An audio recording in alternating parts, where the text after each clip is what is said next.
Month of May is brought to you by Peak. Peak original equipment technology is formulated with the same corrosion-inhibiting technology that protected your vehicle when it left the factory. It provides excellent protection against rust and corrosion to all cooling system metals, including aluminum, and is fully compatible with other extended life coolants. With its line of premium 50/50 pre-diluted and concentrated coolant specifically designed to match the technology and color requirements of your specific vehicle, and color cues on the packaging and label in a list of covered vehicles make it easy to identify the right match for your vehicle. Find out more information about all Peak antifreeze and coolants at peakauto.com. And Drag Race Bracket Bonanza, the first dynamic competition for drag racing fans. Go to dragracebracketbonanza.com. It's free. When the fields are set on Saturday night at the Route 66 Nationals presented by Peak, pick all your round-by-round winners in all 4 pro categories. Sign up at dragracebracketbonanza.com at the link below. All right, Nolan, first day of school yesterday, going to go out on the Motor Speedway. How did that feel for you? It was great. I think it was a really positive day for us, and I learned a ton. So excited that we finally got some running in after all the rain, and looking forward to getting back out there today. A lot of drivers in the past that have ran the 88 Next division have had chances to run kind of the 100 to get a chance of the feel for what the track's going to be. In your situation, considering the fact that you have to jump straight into this, which I think the last person to do that might have been Carlos Munoz back in 2013, how much of a challenge was it going out there on the opening practice and trying to get a feel for this car in the single car speeds? It's extremely challenging. I've never done a super speedway in my life, so to do my first one here in an Indy car is not easy, and there's a lot to learn, but taking it day by day and step by step, and getting better and better every time I roll out. So I'm happy with the progress that we've made, and I think that we're in an okay spot going into the rest of the week. One of the other things too is there's always that big challenge of going from single car speeds and jumping in a pack and having to deal with the dirt here behind you. How much of a learning curve was that, taking what you learned from running in single car speeds for the first half of the session and then jumping straight into the pit of sharks trying to run up there with the big dogs? Yeah, it's a lot to learn and a lot going on. That was a big focus for us yesterday, was getting me comfortable in traffic, which I think we did. There's still more on my end, more to figure out, and I'm sure that there will be all the way up until the race and through the race. But no, I feel definitely a lot more comfortable than I did at the start of yesterday. So I think that it's time to start focusing a little bit more on qualifying and making sure that we, are comfortable on Saturday. But no, I think that the focus for the most part, once we feel that we're in a good spot qualifying wise, is going to be just race running. And then is your plan today kind of to feel more of the car out and get used to it on the track? Are you guys going to be going straight for qualifying and race sim setups? I think we have some more work to do on the car and some more work to do for me. So today is going to be a mix of qualifying and race running. But no, I definitely think, we have a lot of sets of tires for today, given how little we've run the past 2 days. So I think that we have a good opportunity to get some quali runs in. And the last question I have for you is, you come to Indianapolis Motor Speedway, I believe it was kind of a last minute deal to kind of set this thing all up together. How have you dealt with the emotions of having to realize that you're going to be doing this, while also realizing that the fact at hand that you got to still drive this car and keep it in check while running at 230 miles an hour?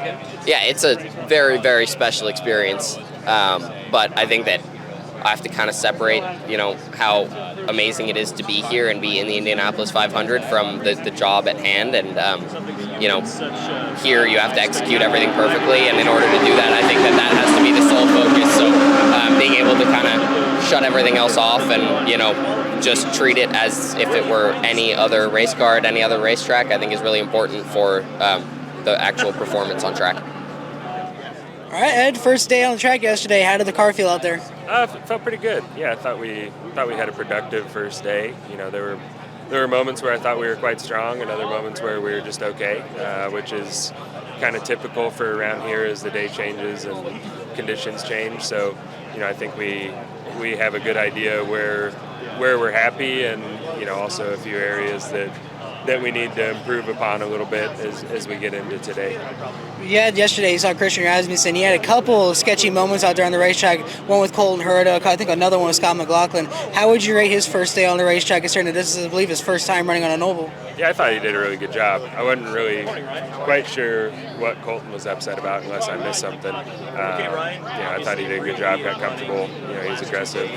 I think sometimes people think they're going to be able to just take advantage of rookies, but he was out there, driving the way he should. And then with your experience coming out this track, dating all the way back to, I believe, 2005, how much of the knowledge that you've had has been able to help him learn this track and be able to understand what he's going to be getting himself into when he toes out there on the racetrack? Yeah, I mean, you can't make up for experience around here. So for sure with Christian and even Renus, we all talk a lot. And, I try to share things that I've learned to make it easier and quicker for him to make the transition and get the most out of each day. So, it's definitely fun working with the young guys, especially that are eager and hungry to be here. And then coming into Friday, you're going to have basically a washout. So this might be the last time you get a chance to head out on the racetrack before qualifying. Just how crucial is this going to be in order for you guys to be able to get that single car set up heading into Saturday, considering that you might not even have a chance to really feel this car before the boost kicks in? I don't think Friday will be a washout. I think you'll see today there'll definitely be a little more solo running, just people, getting a jump on Friday. But it's still going to be heavily race focused for us. We're here to win the Indy 500. That's the primary goal always. So, we're not going to sacrifice that to work too far ahead on the qualifying. And then one of the other things, too, is the conditions that we saw yesterday. I was sitting up in the Turn 1 grandstand. You could feel the wind, especially in that last half session, just start howling towards the Turn 1 grandstands. Just how did that feel in the car running in the packs as you headed into there, and then as soon as you clear the grandstands, you have a big headwind just smacking you in the side? Yeah, I mean, wind's always a factor here. I wouldn't say we were at the point where it was really dramatic yesterday. Like last year, Fast Friday was a windy day. It wasn't that bad yesterday. And then one of the last things too is you talk about the experience trying to teach Christian how to get used to this heading into Saturday with the pressures of having qualifying, with the pressure of sitting in that line and waiting for your name to be called. How do you kind of prep him for that as he has to get ready to sit in that car and then get that prep talk from the race officials before being sent out on the racetrack? All that is what it is. It's more just about the mentality of what you need out of the car and the process to go through to make sure you have a smooth run. All the other stuff, it's not really a factor. You're just solely focused on what you need to do to execute your own run. All right, Connor, first day on the track yesterday, getting full track action. How did the car feel out there in traffic? Well, it was definitely nice to just get out there, honestly. We did 40 laps. I wish we did 140. So, we'll try to get that done today. But yeah, we found a couple things, a direction that we needed to go. So yeah, the team's just working on it. I mean, the best part about this event is that we do have so much practice. So knocked out a couple things that we needed to. And then today I think we're going to start in a much better position, which is going to be fun. You talked about the track time, especially with the rain that we've had here the last couple of days, with the limited track time you already have. How crucial is days like today going to be, considering that Friday might be a washout and you might have very limited track time to get used to even qualifying boost come Saturday? Yeah, I mean, the weather is that's a brutal one. I mean, every lap is going to be important. I think it's going to be a tough day on the crews too, because we're going to need to get every lap, and if we have to go back and make a change, everything's going to have to be done quick and efficiently, and we're going to have to get back out there, use as many tires as we can, and probably even try to run some Q sims today too. Probably try to trim it out and just at least get a feel for it. Even though the boost, that we're not even near the power that we'll have. So there's a lot that we're going to definitely have to think of today, and just be efficient. Can't get out of the box today.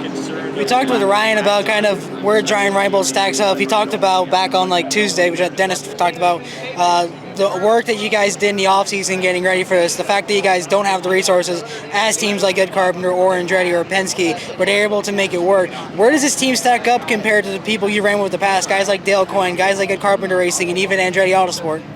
Well, I think they have the infrastructure and the people to run full-time for sure. I think some of the people there are fantastic, and knowing what they've done and seeing how they work every day, it's very, very impressive. And it's a fantastic group, honestly. They've welcomed me.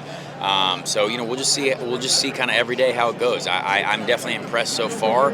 I wish Dennis could run more, because I do believe that group could be capable of doing that. But for now, we're going to do our best we can to get him an Indy 500 win.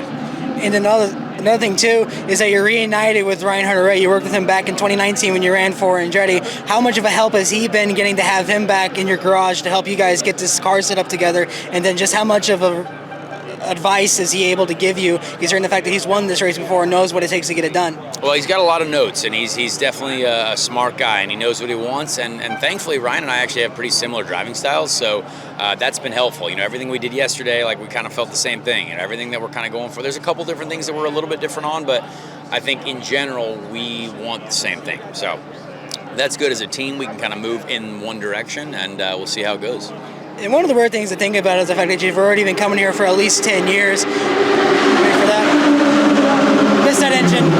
Yeah. Considering the fact that you've been coming here already for 10 years, just how much have you learned in those 10 years compared to that young kid from Noblesville who was just trying to make his name now that you're one of the more experienced drivers on this racetrack? I mean, honestly, man, it's wild, because I feel so comfortable as soon as I go out of the pits. I just know what I want. And every run, you understand how the track changes. You understand what the wind does. And I talked to Marcus Armstrong yesterday, rookie. He's like, man, I feel like a real rookie here, because there's so much that you learn every lap and every day, and that's why it is so hard normally for rookies to really do, to be extremely competitive. There's obviously been rookies that are great, Alex Rossi won as a rookie, all that stuff, but it's a tough place, man, and especially now in this era. I think in this era the cars have to be made to be driven uncomfortable to be fast, so you got to be really on the limit. And then with the track times you're going to have today, just how aggressive you guys going to be to get out there to go up to make sure to get the laps that you need? Every time we can be on track, we're going to be out there, and I know the team wants to be out there as much as possible. I want to be out there as much as possible, so I'd love to get to 200 laps today. I don't think that's possible, but I want to get a full race distance in somehow, so we'll see. And the last question I have for you, over the last few years, you've really had to go out of your way and kind of market yourself to get these sponsors. How much have you had to learn in that marketing sense to be able to go out there and speak to these sponsors in a way that they can understand what they need and what you're able to give them? Well, I think you got to know what you're selling and know who they're going to get behind. And what I can deliver for those folks, and it's a very hard game. It's really tough to get people to help. As we see, there's a couple cars that don't have sponsorship for them, on the Indy 500 so far this year. So I feel lucky to have worked with the people that I've worked with, and this racing business is a relationship business. So keep building relationships, and you never know when they'll be able to blossom into more. So first day back on the track for, I guess, full time. I guess you can count Tuesday, even though you basically got 20 minutes and then had to seek shelter. First time you're really getting about 4 hours of track time. How did the car feel in those opening sessions? Yeah, it's good. I mean, it's still early days. We only had 40 laps on track yesterday. We're going through some pretty big ticket, setup changes, and had an issue on one. Had to go back to the garage, and it rained, and just kind of one of those days. But hopefully today looks like there'll be a lot of clear running. You ended up ninth yesterday, going back for Ryan Rainbow. I believe Dennis talked about earlier this week kind of the amount of off-season work that you guys did to kind of prepare this car for this month. Just what kind of work did you guys put in, and how crucial was it to see it pay off on Wednesday and then coming into Thursday with what you guys had planned? Yeah, I mean, the team does a great job. The attention to detail amongst that group is phenomenal. So, that's the good thing about focusing just on this race. They've done a great job with that, and I think we're seeing the speed in the car because of it. You've raced with big teams before. You raced with Andretti, who got you your win 10 years ago. You raced with Carpenter Racing last year. Where does this team really stack up in comparison, considering the fact that they're not that full-season team, so they don't have those massive resources like these other teams do? It's definitely a smaller field for sure, but a lot of the crew and a lot of the guys there are guys that I've worked with in the past at the bigger teams. So, it's familiar faces. And how much of a confidence booster is it as well, knowing that just out of the box, you're already, I guess, one of the fastest cars on the track, considering you had a full pack run yesterday and you still ended top 10 on the speed charts? Yeah, it all depends on the quality of the tow that you get, on the speed. I was just happy that the car towed up to another car. I've been here before where it doesn't matter how big of a group you're towing into, that it will not pull up to it. So I was happy with that, but I don't really I don't put much weight in practice times and where we all sort out on that. You talked about getting up into the pack and running with the toe. With the conditions that we had yesterday where it really blew the wind over into turn one, how challenging was it running in those 15-car packs, considering that you just had the wind howling at you as soon as you cleared the grandstands? Yeah, it was just tough. It was really tough going through 4, following closely. But other than that, it was fine. It was all good. Pretty straightforward. You say you don't really read too much into the practice times, considering today might be the last time you get on-track action before qualifying, considering the rain on Friday. How crucial these next 8 hours going to be for you guys to try and get that baseline set up heading into Saturday? Yeah, certainly. Today is very, very important to get the race work in, to get the qualifying sims in, things like that, ahead of the boost increase for tomorrow for Fast Friday. And then are you going to be on kind of a qualifying sim and Conor does race sim? Do you guys have any strategy like that and how you're going to tackle today? We'll both be doing qual sims later in the day, and we'll be probably race work earlier in the day. All right, man. Cool. Thank you. Appreciate it. All right, thank you. All right, Christian, first day on the track yesterday, your first sniff of the oval. How'd it feel out there? That feels good. Just getting comfortable, getting to learn everything, getting the traffic running down was what yesterday went with. So it's been good so far. Has the kind of emotion set in yet that you're really here getting your walk through Gasoline Alley and experience all the emotions that people in the past have as you get set up for your first Indy 500? I'm trying to block it out. It's when you think about it, it's obviously really, really cool, and it's not something a lot of people get to do. But that being said, I try to kind of block it out and just focus at the task at hand. At the end of the day, it's a race like any other, which you want to perform as well as you can, like I always do. So it is the Indianapolis 500. It is super special, but I try to just really focus on just doing the best I can. And for other rookies, you might have had a chance in past years where you could go out there, more than likely get some more time to have single car runs, but with how yesterday went and being thrown basically straight into wolves in those 15-car packs, how did that feel running in the pack for the first time, trying to get used to the toe running around this big oval? Yeah, it definitely takes some getting used to, but I think yesterday went well in terms of that too. It's I got comfortable in clean air very quick, so very fast we could go into just focusing on traffic running, which is huge for the Indy 500. So that's where all the focus went yesterday, and I think we're improving. I think we're getting better, and that's kind of what we want to see. And we saw a little bit of a moment, I believe you had one with Scott McLaughlin getting into turn one. There was a most notable one with Colton Herta. Have you guys talked at all about that, and what did you learn from those experiences, especially considering that Colton was not too happy with how that incident went down? No, I guess you weren't too happy. No, we haven't talked about it. I don't think it was as deep as it maybe looked on TV. I've reviewed the incident. I don't really think I did anything wrong, but if he thinks that was a big issue, he can come to me and talk to me about it. And then with today, you're going to have probably the cleanest track conditions that you're going to have throughout the entire rest of the week heading into qualifying. How crucial is it going to be for you guys to be able to tow out here and get your runs in, to be able to have that safe qualifying setup while also trying to focus on getting as much of your race setup as you can? Yeah, it's going to be crucial for sure. It's been very limited time, and especially for the rookies, that makes it super hard, right? Because a lot of the other guys have been doing this year and year over, but we're all doing this for the first time. So today, a day like today is going to be super important, getting up to speed, getting more comfortable, and learning more about everything. And not to mention the fact that you have two pretty quick mentors that you can lean on for guidance. What kind of advice has guys like Ed Carpenter and Rinus VeeKay have for you, considering the fact that they're some of the fastest drivers that have ever set foot in the Speedway? Yeah, it's all small stuff. On the Speedway, it's all the very fine details that we try to tune in. So it's small tips here and there, and but again, I also gotta make my own experiences and learn it by myself. That being said, yeah, again, I have great mentors in Rinus and Ed, so they're helping me get up to speed faster. And last bit of a teaser question, you just saw the two-seater go out with that V8 engine. Do you wish you had a chance to drive one of those things at full speed? I'm okay with a normal Indy car. All right, Colton, first day on the track yesterday. How did the car feel out there running in dirty air? It was okay. We still have some adjustments to make, but it was a good starting point. Car was safe. We have a little bit of understeer built into it that we're trying to work out, but overall feel comfortable. And yesterday you had a bit of the track conditions challenging you as well. You had wind going into turn 1. I talked with Ryan Hunter-Reay, and he said going out of turn 4 was more of a challenge than anything. How did that feel for you trying to battle these track conditions on a very green racetrack? Yeah, you're always going to have a problem somewhere because how the track's set up, you're always going to have a tailwind in and out of one corner. So typically it just pushes the car through, creates a lot more understeer, and then the other side of the track in turn feels amazing because you have a lot more forward pressure. But it's one of those things that you just constantly battle here, and it's hard to kind of look past it sometimes. Sometimes you're making changes for wind, which you have to kind of come back today, and it's different, then you have to kind of forget about all that. And then the last couple of years, you guys have kind of struggled on speed here with trying to get the pace right. Going in out of yesterday, you had a top 5 result. How much of a confidence booster was that for you guys, and what changes have you made in the offseason to get it to this point?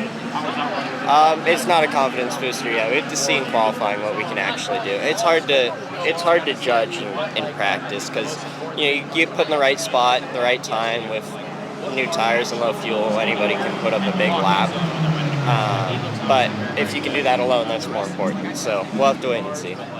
And I would be remiss if I didn't ask the incident with Christian Rasmussen yesterday. You were pretty irate about it in the car. What happened out there that got you so upset with that?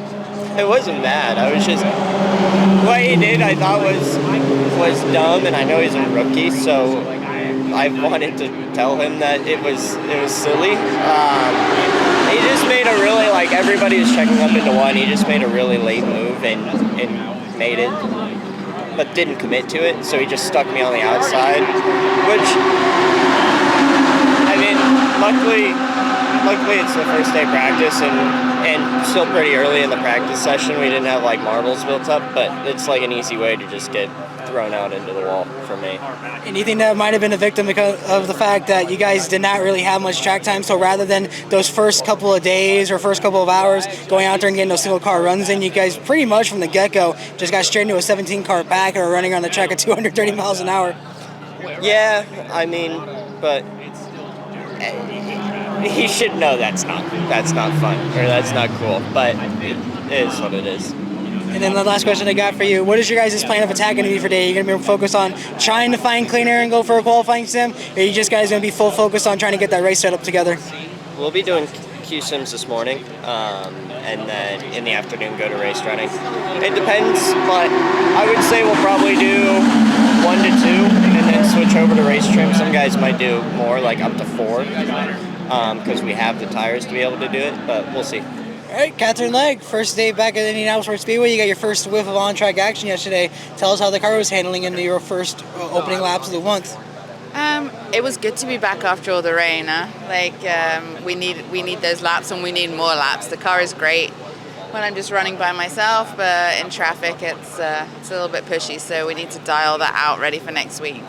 You talk about the trouble in traffic that you had. It was a bit of a challenging condition yesterday, especially with the wind heading into towards turn 1. It was blowing heavily when you got past the grandstands. Can you talk about how much of a challenge it was trying to make it through that corner with the weather conditions that we had? You know, I didn't really notice the wind as much as you would think that you do. It's really when it's a crosswind that it catches you. It's a pain. It really just gave us more downforce into one, and so it handled slightly differently, but it wasn't that much of a challenge. If it changed direction, then it would have been. And then also last year you came here with Ray Hallerman Lanigan. It was a bit of a learning curve because of the fact you hadn't been here in about 10 years. Now that you have the second year back with Dale Coyne Racing, how much have you gained in knowledge to come back to this track, learning what you have, considering the last time you ran this, it was about 2 bodywork aero kits ago? Yeah, I still feel like a rookie. Like, it's crazy. I know I've done a lot, but it's been 10 years since last year, and then last year we really didn't get that much track time. And then obviously I didn't get very far in the race to get that experience either. So I definitely feeling the lack of track time, I would say. And I told somebody the other day, if you haven't ridden a bicycle for like 10 years and you get back on a bicycle, you can still ride a bicycle, right? But you're a little bit wobbly, and it's the same thing. But every time we go out, I feel more and more comfortable. and I know what I want from the car, and so I'm really looking forward to next week. And also, you have a rookie next to you, Nolan Siegel, someone who's never really raced on these ovals before. What's it kind of like now being, I guess, kind of a bit of the leader of the two drivers compared to last year when you had guys like Graham Rahal and I believe Christian Lundgaard and so forth that were able to help you? What's it like now trying to give that to Nolan Siegel as he gets ready for his first 500-mile race? No, you can say Nolan's a rookie, but he's got so much experience already under his belt, and he's such a great kid. You know, I can't believe how young he is. It makes me feel old. But we have Jack there, and so we're really leaning heavily on Jack and his experience around here and his knowledge of what we did at Rahal last year compared to this year as well. So I think we're all kind of working together, and it seems to be gelling and working well at the moment. And last question I have for you as well. With the weather conditions that we're going to be having today, this is probably the closest you're going to feel come qualifying weekend, especially considering tomorrow is going to be a complete washout. How important is it for you guys to be able to get your track time to learn this car further? Because you're down, I believe, in about the 31st position at the end of the times yesterday. So how aggressive are you guys going to be to want to get out there and do track time, especially single car runs, considering for qualifying on Saturday?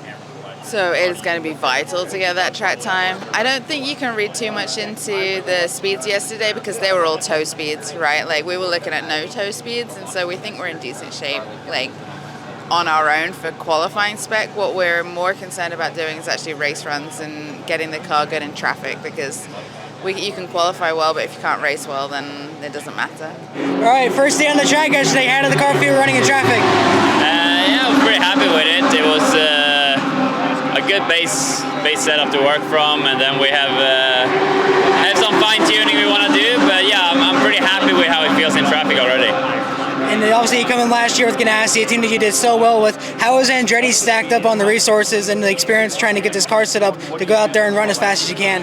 I've been very impressed. They put a lot of time and resources on preparing the speedway cars, and really worked hard over the winter to take steps to really compete for the win this month. So I've been impressed with that, and hopefully that will show this weekend and the next. One of the other things too is the fact you're going to be having such limited track time because of the weather. How crucial has these last few hours been, and how crucial these next few hours are going to be for you guys in order to try and get your baseline set up for this weekend? Yeah, I mean, today is going to be a very, very important day for everyone, I think, because of the weather, what it's been this week and what it's looking like. It could be tomorrow as well. So I think today will be, an extremely important day for setting a baseline for the race and also for qualifying probably. So yeah, important day ahead. And when you were at Ganassi, you were one of the more inexperienced drivers, considering you had guys like Scott Dixon ahead of you that you could rely on for mentorship. Now as you move to Andretti, you're already in your 5th year, which is hard to believe. What's it been like trying to transition into more of that leadership role within the team, to be able to give that advice to guys like Colton Herta and guys like Kyle Kirkwood, who are still yet to learn so much about this racetrack? Yeah, I mean, it's been a bit different for sure. You don't have a guy like Scott to sort of lean on like we're having Ganassi, but that was one of the challenges that I wanted to take on while coming to Andretti, to be more of a leader here at Speedway with what I've done the last few years, and hopefully my feedback and way of working and way of driving will help us be even stronger. And then we talked a lot with the drivers about the challenges, the conditions yesterday, especially with the wind heading into turn 1. Just how bad was that running in a pack and then clearing the grandstands and having the wind meet you right when you exit it? Pretty good, I thought. At least with our car, it felt like the wind didn't really affect us massively. So I guess if other people complain about that, it's a good thing that we should have a good platform. And the last question I have for you, what's the plan going to be for today? Are you going to be more focused on getting your qualifying strategy set up, or are you going to go more for trying to get that race set up for next week? Yeah, I think we're going to want to mix it up a little bit and sort of cover both of that. So a bit of quali preparation and a bit of race preparation, or hopefully a lot of both. But yeah, we want to try and cover both. All right, Kyle Kirkwood, first day on the track yesterday. How did the car feel running out there in traffic? Yeah, it was good.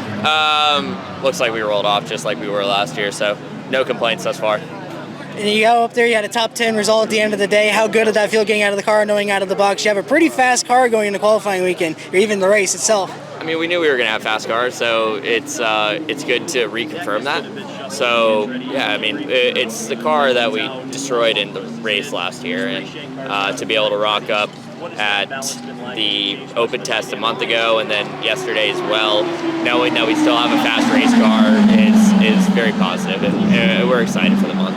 And you had that car wreck last year. I was honestly surprised to find out you still had that thing. I thought it got tubbed after that wreck. Was there a bit of surprise or shock or relief considering the fact that you guys tested that car and like, we can still use this thing? Yeah, definitely, because it's one of the better cars at Andretti. It's been around for a while, and it's always kind of been the reference point for everyone. So it's good that we didn't destroy that tub, that it's the same tub, and we just threw some new aero parts on it. It's good to go. And how challenging were the track conditions yesterday? Because you had cooler than normal track conditions heading into there, and also the fact you had a headwind going into turn 1 and some challenging conditions to turn 4. How did that feel running in traffic, trying to deal with that? Felt fine. It wasn't that windy, so it was actually all right. I prefer a headwind into 1 than a headwind into 3, because I think 1 is the more scary of the corners. So, it was a fairly simple day. Yeah, no big takeaways other than we felt pretty good.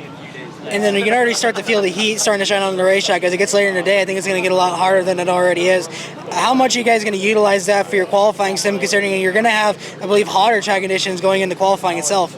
Yeah, usually heat comes thinner air, and with thinner air comes speed. So, we'll try and utilize it as best we can, right? Obviously, days like today it's tough to actually get runs in with how many cars are capable of going on the track. So we'll do the best with what we've got. And then how do you guys measure kind of trying to get out there on the track with doing qualifying sims when you have these conditions where you've had a day washed out, you might have Friday washed out as well, but then you're going to have like 34 cars going out there at the same time trying to get their stuff done while you still might need to get your qualifying sim done? Nobody really does quali sims till today or tomorrow anyways, so I don't think it really changes anything when it comes to quali stuff. But the issue is that everyone didn't get their race running in the past 2 days. So you might see more people race running today, which kind of sets the cadence off for the quali simmers. So. And is there any kind of reluctance considering the fact that if Friday does be a rain out, you might not have a chance at all to really get used to running qualifying boosts heading into Saturday? I mean, it's a concern for the team, not so much for me. I think we'll be fine. So. Yeah, but only time will tell. I think if it's a rain out tomorrow, I would assume that they give us more practice on Saturday to prep for it, or it's just going to be a really busy morning. All right, Mr. Andretti, you've been gracious enough to take some time to come back to IndyCar after running your stock car and truck career. How's that been so far to start off your year? Well, when it stays in one piece, we're knocking on the door of top 10s. We're able to... we were in the top 10 last at Kansas, but the ceiling isn't high enough. I think in ARCA, I think we need to push to try to get those top 5, 6 guys, and those first few teams are pretty hooked up. It's hard to beat Gibbs and the factory Toyota stuff, so we'll just keep pushing. I know I have like 4 in a row right after Indy, so we have a few road courses where I'm looking to really capitalize for Bruce and the team. And so you talk about having 4 after this. Beforehand, like the last couple of years, you would do this one race and then go home and maybe run some SRX races. With now that you're having this full-time schedule again, are you starting to realize, man, I'm getting too old for this crap? No. I mean, I think the schedule I have this year is perfect, and a lot of them are one-day shows, so we're kind of in and out. They're super long days, but at the end of it, you go home, so it's fun. I'm happy to have that opportunity. And then focusing on the task at hand here, you got your first sniff of on-track action yesterday. How did the car feel running out there in dirty air traffic? Day one we were second quick. Yesterday we were doing bigger changes and kept getting caught out by the rain, so we didn't get a lot of laps. And we got some answers on some big ticket items, which is what we wanted to do earlier in the week. But today we'll be pounding around doing laps. And how crucial are those hours on the track going to be, considering the fact that Tuesday was a bit of a washout? You had maybe 20 minutes there. You had about 4 hours here, but you had about almost an hour or so of that just be rain delays as well. And now coming in here, this might be the one day you have just full flag-to-flag green on-track action with maybe a couple track inspections at least. Right. I think setup-wise it's the same for everybody, but I think laps, I don't really need a lot of laps here. So I think the more rain, it hurts others more than me. That's something that a lot of guys have talked about as well. Even with the changes in the aero kits, does the cars still feel similar as they did back as they did like in 2015 and even 2017? Yeah, they're similar. Yeah, I mean, I loved it like 2012 to 2014. You know, with the just the regular DW12, they would suck up draft and you can pass back in the pack. Now it's kind of, honestly, I think the tire's too good. I think that's what it is. There's not a lot of fall off, so it's very track position dependent. So the minute details are so important: ins and out laps, restarts, pit stops, stuff like that. So would you say you're one of the few people that have been advocating a bit for a softer tire, saying that you guys are going to have a harder tire coming into qualifying? I would say yes. And then you talked about that maybe track time isn't going to be that important for you considering the experience you've had in the past, but how much are you going to need to go out there and get... How important is it going to be for you guys to go out there and maybe get some track time running to know how this car is going to feel in the toe in the dirty air, considering that you guys, like, again, still are not going to have that much track time going into Saturday? Yeah, I mean, today we'll get a lot done. So I think by the end of tonight, I'll feel a lot better with the amount of work we've gotten done. And then how much of a help is it as well to be able to have that Armada camp around you, to be able to, even if you don't go out there and have laps, you still have at least 3 or 4 other guys that can go out there and get it if you can't? Yeah, I mean, there's data, but I want to feel it myself. You know, I'm more of an old school. I want to confirm it with feel rather than squiggly lines. All right, man. Well, thank you. Good luck this weekend. Appreciate it.